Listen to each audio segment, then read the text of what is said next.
సుమన్ టీవీలో మీ personal and business promotions కోసం కింది నెంబర్కి కాంటాక్ట్ చేయండి. నమస్తే, వెల్కమ్ టు సుమన్ టీవీ. నేను మీ నాగరాజ్. ఇప్పుడు మనతో పాటు తిరుమల తిరుపతి దేవస్థానంలో అన్నమయ్య కీర్తనలు ఆలపించుతున్నటువంటి శోభారాజు గారు మనతో పాటు ఉన్నారు. ఆ మేడం గారిని మరిన్ని విషయాలు అడిగి తెలుసుకుందాం. నమస్తే మేడం. బాగున్నారు మేడం? ముందుగా మా మదనపల్లికి రావడం మాకు చాలా సంతోషంగా ఉంది మేడం. సో ఈ ఇండిపెండెన్స్ డే సెలబ్రేషన్స్కి మీరు రావడం నిజంగా మా మదనపల్లి వాసులు చేసుకున్న అదృష్టం అని చెప్పుకోవాలి madam. Thank you so much. అయితే ఈరోజు ఇక్కడికి రావడానికి అంటే ఏం ప్రోగ్రామ్ మీరు కండక్ట్ చేస్తున్నారు? అంటే జవాబు చెప్పే ముందర ఒక చిన్న విషయం చెప్తాను. మీరు మా మదనపల్లె అంటే నాకు కొంచెం బాధ వేస్తుంది. ఇది మన మదనపల్లె అంటే మాది కూడా మా ఊరు ఇక్కడ దగ్గరగా ఉంది. తిరుమల రెడ్డి వారి పల్లె అని ఇక్కడ నుండి 20 కిలోమీటర్లు. అంటే తిరుమల రెడ్డి గారి పల్లె అంటే ఈ రామసముద్రం దగ్గర. అవునా మేడం? అంటే మీరు మదనపల్లి వాసులేనా మేడం? సో మా నాన్నగారు ఇక్కడ చదువుకున్నారు మదనపల్లె. డంకన్ గ్రీన్ లిట్స్ అని హెడ్ మాస్టర్ గారు స్కూల్లో ఇక్కడ చదువుకున్నారు. హ్యానీ సెంట్తో మీట్ అయ్యారు మా నాన్నగారు. చాలా అంటే స్వతంత్ర సమరయోధులే మేడం అయితే నాన్నగారు అయితే. ఓకే, అంటే అప్పుడు స్వతంత్ర పోరాటంలో పాల్గొన్న వాళ్ళే అంటారు కదా మేడం? మేడం ఓకే, అంటే మొత్తానికి అయితే మీరు కూడా మదనపల్లి వాసులు అయితే బాగా షాక్ అవుతారు మేడం అయితే. ఓకే మేడం, ఈ ఇండిపెండెన్స్ డేకి అంటే ఈ ప్రోగ్రామ్కి మీరు ఇస్తున్న ప్రోగ్రామ్ ఏంటి మేడం? ఇండిపెండెన్స్ డే అని చెప్పి ఇక్కడ లోకల్ ఎమ్మెల్యే గారు షాజహాన్ గారు చాలా పెద్ద ఎత్తున కార్యక్రమాలు చేస్తున్నారు. అందులో రవీంద్రనాథ్ ఠాగూర్ ఇక్కడ హార్స్లీ హిల్స్లో జనగణమన మన నేషనల్ యాంథమ్ రాయడం ఉంది కదా, దాన్ని పురస్కరించుకుని ఆయన 3 రోజులు చాలా పెద్ద ఎత్తున కార్యక్రమం తలపెట్టారు. అందులో భాగంగా నేను ఇదివరకు కూడా పాల్గొన్నాను. 5 ఏళ్ల క్రితం అనుకుంటా. ఇంతకుముందు కూడా వచ్చాను. ఈసారి మళ్ళీ వారు పిలవడంతో నేను చాలా సంతోషంగా ఒప్పుకుని వచ్చాను. ఎందుకంటే ఇది మా ఊరిలో ఇక్కడ స్వాతంత్ర దినోత్సవ సంభ్రమాలు అన్నీ జరుగుతున్నాయి. అందుకని సంబరాలు జరుగుతున్నాయని అందులో పాల్గొనాలి అని వచ్చాను. అన్నమాచార్య కీర్తనలు పాడి వినిపించమన్నారు. తప్పనిసరిగా నేను అన్నమాచార్య కీర్తనలే పాడతాను. కాకపోతే ఈ సందర్భాన్ని పురస్కరించుకుని ఒక ప్రత్యేకమైన జాతీయ గీతం కూడా, దేశభక్తి గీతం కూడా నేను పాడాలనుకున్నాను. జయపతాకము నెత్తర దిగ్విజయ శంఖము నొత్తర అన్న పాటను నేను స్వరపరిచాను. చాలా చిన్నతనంలో స్వరపరిచాను. దాన్ని ఈ సందర్భంగా మా శిష్యగణంతో కూడా పాడి ప్రజలకు వినిపించాలని అనుకుంటున్నాను. ఓకే, అయితే ఎన్ని ప్రోగ్రామ్స్ అంటే మీ పర్ఫార్మెన్స్లు ఎన్ని ఉంటాయి మేడం మీ ప్రోగ్రామ్స్? ఇంతవరకు పాడిన కాన్సర్ట్స్ ఎన్ని ఉన్నాయి? ఇప్పటి వరకు ఈరోజు ప్రోగ్రామ్స్ మేడం?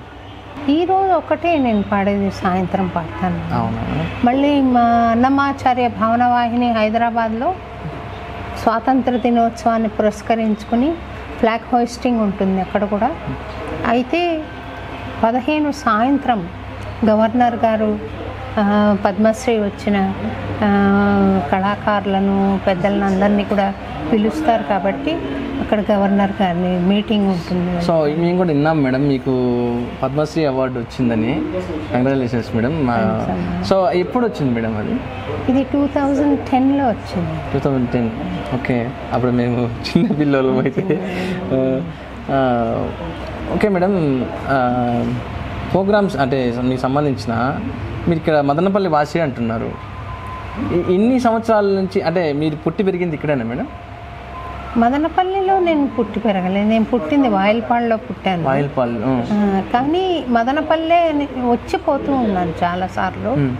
మా ఊరికి వచ్చి వెళ్తున్నాను, తిరుమల రెడ్డి వారి పల్లె. మా వీరమంగమ్మ అని మా 6 తరాల ముందు ఒక పతివ్రత అనమాట. ఆమె సమాధి ఉంది తిరుమల రెడ్డి వారి పల్లెలో. మా ఆడబిడ్డలందరికీ కూడా ఆమె చాలా ప్రాముఖ్యత ఉన్న దేవతగా కొలుస్తాం మేము. ఈ శ్రావణ శనివారాల్లో 3వ శనివారంలో మేము ఆమెకు పూజలు అర్పిస్తాం అక్కడ. అవునా? మీరు ప్రతి ఇయర్ వస్తారా మేడం? ప్రతి ఇయర్ రాకున్నా నేను చంద్రుడికో నూలు పోగులాగా ఉడతా భక్తిగా నేను కొంత పాల్గొంటాను. డైరెక్ట్గాను ఇండైరెక్ట్గాను పాల్గొంటాను. ఒకవేళ చాలా కష్టాలతో కూడుకున్న రోజులు కదా ఇవి. నేను అక్కడ గుడి కట్టాను. వెంకటేశ్వర స్వామి అన్నమాచార్యుల వారు ఒకే గర్భంలో ఉన్న గుడి కట్టాను ఇక్కడ హైదరాబాద్లో. తర్వాత అక్కడ అన్నమాచార్య భావనావాహిని ప్రాజెక్ట్ ఉంది. స్టూడెంట్స్ నేర్చుకోవడానికి వస్తారు. దానికి ఎవరు శాశ్వత నిధులు ఏం లేవు. నేను పాడగా వచ్చిన పారితోషికంతో నడుపుతున్నా. అందుకని నేను కొన్నిసార్లు దేశంలో లేక ఊర్లో లేక వేరే కార్యక్రమాలు ఒప్పుకొనో కొన్నిసార్లు రాలేకపోయినాను, కానీ కొన్నిసార్లు పాల్గొన్నాను. కానీ ఉమృత భక్తిగా నేను ఎప్పుడు తోడ్పడతాను ఆ కార్యక్రమాలకి. మా వాళ్ళు ఉన్నారు, తమ కొడుకులు ఉన్నారు, కూతుర్లు ఉన్నారు. వాళ్ళందరూ కూడా చేరి ఈ కార్యక్రమం చాలా దిగ్విజయంగా చేస్తూ ఉంటారు. శ్రీధర్ అని సర్కిల్ ఇన్స్పెక్టర్ ఉన్నాడు. మా అత్తమ్మ కొడుకు అనమాట వాడు. తర్వాత అలాగే ఇక్కడ మన విశ్వనాథ్ రాజు ఉన్నాడు. వీళ్ళందరూ కలిసి చాలా బాగా చేస్తున్నారు. వాళ్ళకేదో నేను తోడ్పడుతుంటాను. వచ్చినప్పుడు మటుకు చాలా సంతోషంగా పాల్గొంటాను. మా పల్లెలో ఒక కార్యక్రమం కూడా పెద్ద ఎత్తున చేశాము. కాన్సర్ట్ అన్నమాచార్య కీర్తనలు పాడాము. మదనపల్లిలో నేను 2-3 సార్లు కాన్సర్ట్స్ పాడడం. తొలి రోజుల్లో అన్నమాచార్య ప్రాజెక్ట్లో తిరుమల తిరుపతి దేవస్థానం తరఫున వచ్చి ఇక్కడ కార్యక్రమం పాడుతూ ఉంటే పెద్దగా వర్షం వచ్చింది. అందరు చెప్పారు ఇక్కడంతా కరువు వచ్చేసిందమ్మా, ఇంతవరకు వర్షాలు లేవు, ఇది మొదటిసారి వర్షం పడ్డం ఇక్కడ అని చెప్తే నాకు సంతోషమైంది. స్టేజ్ మీద కూడా వర్షం వచ్చేసి అందరూ లేచి వెళ్ళిపోయే పరిస్థితి వస్తే వాళ్ళు షేడ్స్ కిందికి వెళ్ళారు. బిల్డింగ్ షేడ్ ఉంటుంది, దాని కిందికి వెళ్ళారు. నాకు చాలా సంతోషం కలిగించే విషయం ఏమంటే వాళ్ళు ఆర్గనైజర్స్ గొడుగు పట్టుకుని వచ్చి గొడుగు మాకు పట్టుకుని పాడండి అన్నారు. ఆ సందర్భం నేను మర్చిపోలేను. మదనపల్లె గుర్తుండిపోయింది నాకు. మేడం, భక్తులు అంటే మీరు ఎలాంటి పాటలు పాడితే బాగా వినేవారు మేడం? భక్తులు ముగ్ధులయ్యేవారు? నేను ముందర సినిమా పాటలు పాడిందాన్ని కాలేజీలో. అయితే ఒక అద్భుతమైన అనుభూతి జరిగింది నాకు. నేను మద్రాస్కి వెళ్ళిపోయి అదృష్టం పరీక్షించుకుందాం నేపథ్య గాయనిగా అని ఆలోచన చేస్తున్న రోజుల్లో నాకు టీటీడీ వాళ్ళ ఆర్డర్ రావడం, నన్ను తొలి కళాకారిణిగా అన్నమాచార్య కీర్తనలుగా నియమించడం. దాంతో నాకు అక్కడ నమ్మాళ్ళవారి టెంపుల్ ఉంది కదా కపిల్ తీర్థంలో, అక్కడ వెళ్ళి ధ్యానంలో కూర్చునేదాన్ని అనమాట. ఎలా అబ్బా నా కోరిక నా అంబిషన్ ఎలాగా, నేను చెన్నై వెళ్ళి నా అదృష్టం పరీక్షించుకుందాం అనుకున్నాను, మరి ఇట్లా ఆర్డర్ వచ్చింది, ఇది స్వామి నన్ను ఇలా కోరుతున్నారా, ఏమైనా స్వామి నాకు ఒక వేషంలో వచ్చి నాకు చెప్పాలి అని ధ్యానంలో చాలా రోజులు వెళ్ళి కూర్చున్నాను. అది వారమో 8 రోజుల్లో గుర్తులేదు, కానీ ఒకరోజు నాకు అంతరాళాల్లో నుండి నేను అన్నమాచార్య కీర్తనలు తప్ప మరేది చేయను అనే స్థిర నిర్ణయం, ఒక అద్భుతమైన అనుభూతి కలిగింది.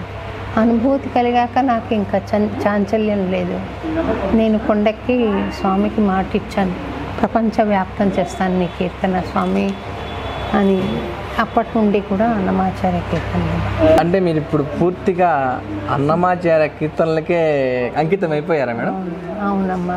అంటే ఇలాంటి అకేషన్ వచ్చినప్పుడు ఒకటి నేను దేశభక్తి గీతం పాడటము, లేదా ఇప్పుడు నవరాత్రులు వస్తాయి, ఇప్పుడు అమ్మవారి మీద ఒక కీర్తన పాడటమో తప్ప అన్నీ అన్నమాచార్య కీర్తన. మొత్తం అన్నీ అన్నమాచార్య, మీకు వేరే ఆలోచన ఏముంటుంది ఇంకా? ఓకే. అయితే మీకు మూవీ అవకాశాలు ఏమైనా వచ్చాయి మేడం? అంటే మీరు స్టార్టింగ్ నుంచి ఇప్పటి వరకు కూడా మూవీ నుంచి ఏమన్నా మీకు పాడమని? చాలా అవకాశాలు వచ్చాయమ్మా. కాలం మారింది అని నేను చాలా ఇంటర్మీడియట్లో ఉన్నాను. కాలం మారింది అని మన వాసిరాజు ప్రకాశం గారు వెతుక్కుంటూ వెళ్ళారు. చివరికి నన్ను పాడమంటే మా నాన్నగారు అప్పట్లో సినిమాల్లో ఇష్టపడేవారు కాదు. నేను చాలా రాజేశ్వరరావు గారు అడిగారు, ఒక సినిమాలో అవకాశం ఇచ్చి మాటలకందని భావాలు మంచి మనసులు చెప్తాయని ఒక పాట నేను పాడతాను అన్న.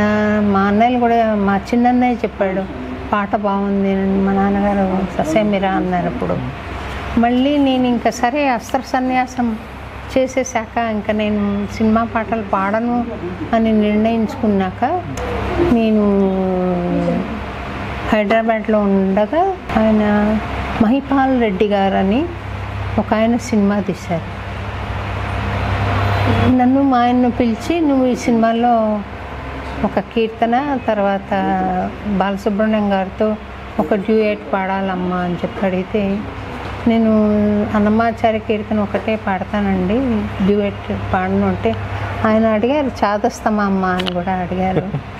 కాకపోతే ఇంకా ఈ అట్లా నిర్ణయం తీసుకున్నాను సార్ అని చెప్పి ఫైనల్గా కొండల్లో నెలకొన్న అల్లుడు గారు అని ఒక సినిమా ఆయన తీశారు. కొండలలో నెలకొన్న కోనేటి రాయడువాడు, కొండలలో నెలకొన్న కోనేటి రాయడువాడు, కొండలంత వరములు గోపిడువాడు. దానికోసం నేను పాడాను అందులో. అంతేనా మేడం? తర్వాత ఇక్కడ కానీ అందులో ఎవరికి పాడుతున్నానో కూడా తెలుసుకోకుండా పాడాను. కొండలలో నెలకొన్నది కల్పనాకి అని. నేను ఎప్పుడో యూఎస్లో మా అక్క వాళ్ళ ఇంట్లో వచ్చేస్తున్నాను ఇంక ఇండియాకి, ప్యాక్ చేసుకుంటుంటే వాళ్ళు సినిమా చూస్తూ ఉంటే మధ్యలో ఈ పాట వినపడ్డది. ఏంటని వెళ్ళి చూస్తే కల్పన పాడుతుందన్నమాట సినిమాని. ఈమె కా నేను పాడింది అనుకున్నాను నేను.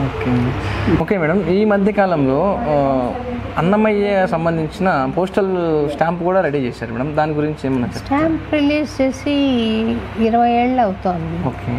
2004లో రిలీజ్ చేసాము. అయితే నేను మా ఆయన 4-5 సార్లుగా వెళ్ళి ఢిల్లీకి అందరినీ అడిగి అక్కడ ఎంపీలను మినిస్టర్లను కలిసి అడగడం. వైవి రావు గారు అని ఒక ఎంపీ ఉండేవారు అప్పట్లో, ఆయన దగ్గరికి వెళ్ళాము. సరే ఇట్లా మీరు హెల్ప్ చేయండి, ఈ అన్నమయ్య స్టాంప్ రిలీజ్ కావాలి అని అడిగితే, ఎందుకమ్మా నీకు దానికి ఏమైనా డబ్బులు వస్తాయా అని అడిగారు ఆయన. డబ్బులు ఏమి రావండి, డబ్బులు ఉన్నవి కొన్ని ఖర్చు పెట్టాల్సి వస్తుంది, ఎందుకంటే రిలీజింగ్ ఫంక్షన్ ఆర్గనైజ్ చేసుకోవాలంటే. మరి ఎందుకు నువ్వు దీనికి ఇన్నిసార్లు వస్తున్నావు ఢిల్లీకి, నువ్వు ఏదన్నా డబ్బులు అడుగు, గ్రాంట్స్ అడుగు, బిరుదులు అడుగు, ఇదేంటి అని అడిగాడు. నాకు ఇది కావాలి సార్, అన్నమయ్య స్టాంప్ రిలీజ్ కావాలి అని అంటే చంద్రబాబు నాయుడు గారు లెటర్ రాశారండి. ఎవరికి? ప్రమోద్ మహాజన్ గారికి లెటర్ రాశారు, యూనియన్ మినిస్టర్గా ఉన్నప్పుడు. రాస్తే ఆయన దీనికి ఫిలాటలిక్ వాల్యూ లేదు కాబట్టి రిలీజ్ చేయడానికి కుదరదు అని రెస్పాన్స్ ఇస్తే ఆ లెటర్ నాకు పంపారు సీఎం వాళ్ళు. నేను మళ్ళీ చంద్రబాబు నాయుడు గారిని మీట్ అయ్యి, సార్ అంబానీ గారికి ఫిలాటలిక్ వాల్యూ ఉంది, ఘంటసాల గారికి ఉంది, అన్నమయ్యకు లేదా అండి అని అడిగితే ఆయన నువ్వు ఏం చేయమంటారమ్మా అన్నాడు. మళ్ళీ రాయండి సార్ అంటే మళ్ళీ రాసిన టైంకి అరుణ్ జైట్లీ కాదు, అరుణ్ శౌరి ఉన్నారు మినిస్టర్గా. ఆయన యాక్సెప్ట్ చేసి మాకు శాంక్షన్ అయింది. ఎర్రన్ నాయుడు గారు కూడా చాలా హెల్ప్ చేశారు అప్పుడు వారిని మీట్ అవ్వడానికి. తిరునావుక్కర్ సర్ అని ఒక మినిస్టర్ దగ్గరికి తీసుకెళ్ళి ఆయన మా ఆయనను పరిచయం చేసి అన్నమాచార్య ప్రచారం కోసం చాలా కృషి చేస్తున్నారు, చాలా పాడతారు ఆమె అని అంతా చెప్పి ఆయనకు ఆయన ఒప్పుకుని ఆయన అప్పుడు ఆ డిపార్ట్మెంట్లో ఉన్నారన్నమాట, పోస్ట్ అండ్ టెలిగ్రాఫ్స్ డిపార్ట్మెంట్కి సంబంధించి. ఇప్పుడు రిలీజ్ అయింది కదా మేడం? రిలీజ్ అయింది, హైదరాబాద్లో రిలీజ్ చేశాం అన్నమయ్యపురంలో. అప్పుడు టీటీడీ చైర్మన్ ఆయన ఎవరు, ఆదికేశవ నాయుడు గారు, ఆయన కూడా వచ్చారు. తర్వాత చిన్నజీయర్ స్వామి వచ్చారు. తర్వాత post and telegraphs general manager ఉన్నారు నటరాజ్ గారు అని వచ్చారు. మన రమేష్ గారు, నిమ్మగడ్డ రమేష్ కుమార్ గారు, ఆయన పార్టిసిపేట్ చేశారు. చాలా బాగా వైభవంగా ఒక కార్యక్రమం చేసి రిలీజ్ చేసాము స్టాంప్. ఓకే ఓకే మేడం, మొత్తానికి అయితే మదనపల్లికి వచ్చేసారు. మీకోసం దాదాపుగా 3-4 డేస్ నుంచి మదనపల్లి వాసులు చుట్టుపక్కల ఉన్నటువంటి ప్రజలందరూ కూడా ఈరోజు సాయంత్రం కోసం ఎదురు చూస్తున్నారు మేడం, మీ వాయిస్ వినాలనేసి. సో మా తరపున మీ తరపున సుమన్ టీవీ ప్రేక్షకులకి మీరు మాకు చిన్న ఒక అన్నమాచార్య కీర్తన ఆలాపన చేస్తారని కోరుకుంటున్నాం మేడం. ఇది ఒకటి హరినామమింతైనా చాలదా, చెదరకి జన్మముల చెరలు విడిపించా, మదినొకటి హరినామ మంత్రమది చాలదా, మదినొకటి హరినామ మంత్రమది చాలదా, 10,000 నరక కూపముల వెడలించ చాలదా, చాలదా హరినామ సౌఖ్యామృతము తమకు, చాలదా హితవైన చవులెల్ల నొసగా. Thank you madam, thank you so much madam. చాలా చాలా బాగుంది, అద్భుతంగా ఉంది నిజంగా అయితే. సో మాకు ఇంతటి అవకాశం కల్పించడం మీకు చాలా ధన్యవాదాలు మేడం. సో ఇలాగే ఈ విధంగానే ఈ చుట్టుపక్కల ఉన్న ప్రజలందరూ ఇక్కడ మదనపల్లి వాసులు కూడా వెయిట్ చేస్తున్నారు. సాయంత్రం మీరు కూడా అందరూ రెడీగా ఉండండి. Thank you so much madam. Thank you. ఈ శ్రావణ మాసంలో వచ్చాను నేను ఇక్కడికి. సో అందరూ మహాలక్ష్మి కటాక్షంతో చల్లగా ఉండాలని, ఐశ్వర్యవంతులై ఆరోగ్యవంతులై మన ఊరు వాళ్ళందరూ క్షేమంగా కళకళలాడుతూ ఉండాలని నేను కోరుకుంటున్నాను. Thank you madam. Suman TV Annamayya district ఛానల్కి మీరందరూ దయచేసి సబ్స్క్రైబ్ చేసి వీళ్ళు ప్రసారం చేసే అద్భుతమైన కార్యక్రమాలను మీరు తప్పకుండా చూడాలని నేను మనస్ఫూర్తిగా కోరుకుంటున్నానండి. నేను మీ శోభారాజు.